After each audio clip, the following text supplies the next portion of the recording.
Emma, Chapter 5. "I do not know what your opinion may be, Mrs. Weston," said Mr. Knightley, "of this great intimacy between Emma and Harriet Smith, but I think it is a bad thing." "A bad thing? Do you really think it is a bad thing? Why so?" "I think they will neither of them do the other any good." "You surprise me. Emma must do Harriet good, and by supplying her with a new object of interest, Harriet may be said to do Emma good. I have been seeing their intimacy with the greatest pleasure. How very differently we feel. Not think that they will do each other any good. This will certainly be the beginning of one of our quarrels about Emma, Mr. Knightley.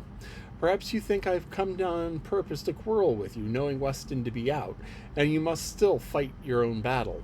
Mr. Weston would undoubtedly support me if he were here, for he thinks exactly as I do on the subject.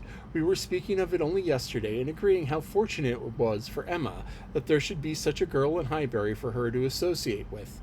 Mr. Knightley, I shall not allow you to be a fair judge in this case. You are so much used to live alone that you do not know the value of a companion, and perhaps no man can be a good judge of the comfort of a woman feels in the society of one of her own sex, after being used to it all of her life. I can imagine your objection to Harriet Smith. She is not the superior young woman which Emma's friend ought to be, but on the other hand, as Emma wants to see her better informed, it will be an inducement to her to read more herself. They will read together. She means it, I know. Emma has been meaning to read more ever since she was 12 years old. I have seen a great many lists of her drawing up at various times of books that she meant to read regularly through, and very good lists they were, very well chosen, very neatly arranged, sometimes alphabetically and sometimes by some other rule. Lists she drew up when she was only 14. I remember thinking it her judgment so much credit that I preserved it some time, and I dare say she may have made out a very good list now. But I have done with expecting any course of steady reading from Emma. She will never submit to anything requiring industry and patience, and a subjection of the fancy to the understanding. Where Miss Taylor failed to stimulate, I may safely affirm that Harriet Smith will do nothing. You could never persuade her half so much to read half so much as you wished. You know you could not.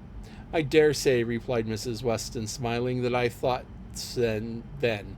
But since we have parted, I can never remember Emma's omitting to do anything that I wished." "There's hardly any desiring to refresh such a memory as that," said Mr. Knightley, feelingly. And for a moment or two he had done. "But I," he soon added, "have so much charm to throw over my senses, I still must see, hear, and remember. Emma is spoiled by being the cleverest of her family. At 10 years old she had the misfortune of being able to answer questions which puzzled her sister at 17. She was always quick and assured, Isabella slow and diffident. And ever since she was 12, Emma has been the mistress of the house and of all you. In her mother she lost the only person able to cope with her. She inherits her mother's talents and must have been under subjection to her. I should have been sorry, Mr. Knightley, to be dependent upon your recommendation had I quitted Mr. Woodhouse's family and wanted another situation. I do not think that you would have spoken a good word to me or to anybody. I am sure you always thought me unfit for the office I held." "Yes," said he, smiling, "you are better placed here, very fit for a wife, but not at all for a governess. But you were preparing yourself to be an excellent wife all the time that you were at Hartfield. You might not give Emma such a complete education as your powers would seem to promise, but you were receiving a very good education from her on the very matrimonial point of submitting your own will and doing as you were told. And if Weston had asked me to recommend him a wife, I should certainly have named Miss Taylor." "Thank you. There is very little merit in making a good wife to such a man as Mr. Weston. Why, to own the truth, I am afraid that you are rather thrown away, and that every disposition to bear, there will be nothing to be borne. We will not despair, however. Weston may grow cross from the wantonness of comfort, or his son may plague him." "I hope not, as it is not likely. No, Mr. Knightley, do not foretell vexation from that quarter." "Not I, indeed. I only name possibilities. I do not pretend to Emma's genius for foretelling and guessing. I hope with all my heart the young man may be a Weston in merit, and a Churchill in fortune. But Harriet Smith, I have not half done about Harriet Smith. I think her the very worst sort of companion that Emma could possibly have. She knows nothing herself, and looks upon Emma as knowing everything. She is a flatterer in all her ways, and so much the worse because undesigned. Her ignorance is hourly flattery. How could Emma imagine that she has anything to learn herself while Harriet is presenting such a delightful inferiority? And as for Harriet, I would venture to say that she cannot gain by acquaintance. Hartfield will only put her out of conceit with all the other places she belongs to. She will grow just refined enough to be uncomfortable with those things whom birth and circumstance have placed her home. I am much mistaken if Emma's doctrine give any strength of mind, or tend at all to make a girl adapt herself rationally to the varieties of her situation in life. They only give a little polish. I either depend more upon Emma's good sense than you do, or am more anxious for her present comfort, for I cannot lament the acquaintance. How well she looked last night! Oh, you would rather talk of her person than her mind, would you? Very well. I shall not attempt to deny Emma's being pretty. Pretty, say beautiful rather. Can you imagine anything nearer perfect beauty than Emma altogether, face and figure? I do not know what I could imagine, but I confess I have seldom seen a face or figure more pleasing to me than hers. But I am a partial old friend. Such an eye, the true hazel eye, and so brilliant. Regular features, open countenance with a complexion. Oh, what a bloom of full health, and such a pretty height and size, such a firm and upright figure. There is health, not merely in her bloom, but in her air, in her head, her glance. One hears something of a child being the picture of health. Now Emma always gives me the idea of being a complete picture of grown-up health. She is loveliness itself, Mrs. Knightly, is not she? I have not found fault with her person, he replied. I think her all you describe. I love to look at her, and I will add to this praise that I do not think her personally vain. Considering how very handsome she is, she appears to be little occupied with it. Her vanity lies another way. Mrs. Weston, I'm not to be talked out of my dislike of Harriet Smith or my dread of its doing them both harm.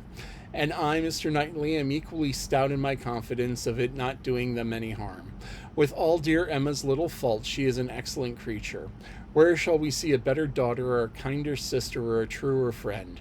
No, she has qualities which may be trusted. She will never lead anyone to really wrong. She will make no lasting blunder. Where Emma errs once, she is right 100 times. Very well, I will not plague you any more. Emma shall be an angel, and I will keep my spleen to myself till Christmas brings John and Isabella. John loves Emma with a reasonable and therefore not blind affection, and Isabella always thinks as he does, except when he is not quite frightened enough about the children. I am sure having their opinions with me.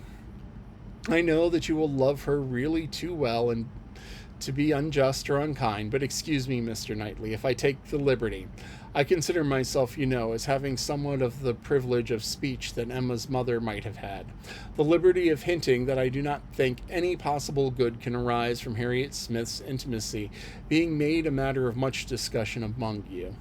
Pray excuse me, but supposing any little inconvenience may be apprehended from the intimacy, it cannot be expected that Emma, accountable to nobody but her father, who perfectly approves the acquaintance, should put an end to it. So long as it is a source of pleasure to herself, it has been so many years my province to gain advice that you cannot be surprised, Mr. Knightley, as this little remains of office. Not at all, cried he. I'm much obliged to you for it. It's very good advice, and it shall have better fare than your advice is often found, for it shall be attended to. Mrs. John Knightley is easily alarmed and might be made unhappy about her sister. Be satisfied, said he. I will not raise any outcry. I will keep my ill humor to myself. I have a very sincere interest in Emma. Isabella does not seem more my sister, has never excited a great deal of interest, perhaps hardly so great. There is an anxiety, a curiosity in what one feels for Emma. I wonder what will become of her. So do I, said Mrs. Weston gently, very much. She always declares that she will never marry, which of course means just nothing at all. But I have no idea that she has yet ever seen a man she cared for. It would not be a bad thing for her to be very much in love with a proper object. I should like to see Emma in love, and for some doubt of her return, it would do her good. But there is nobody hereabouts to attach her, and she goes so seldom from home. There does indeed seem to be little to tempt her to break her resolution at present, said Mrs. Weston. As can well be, and while she is happy at Hartfield, I cannot wish her to be forming any attachment which would be creating such difficulties on poor Mr. Woodhouse's account. I do not recommend matrimony at present to Emma, though I mean no slight to the state, I assure you. Part of her meaning was to conceal some favorite thoughts of her own and Mr. Weston on the subject as much as possible. There were wishes at Randalls respecting Emma's destiny, but it was not desirable to have them suspected, and the great transition which Mr. Knightley soon afterwards made to, "What does Weston think about the weather? Shall we have rain?" convinced her that he had nothing more to say or surmise about Hartfield.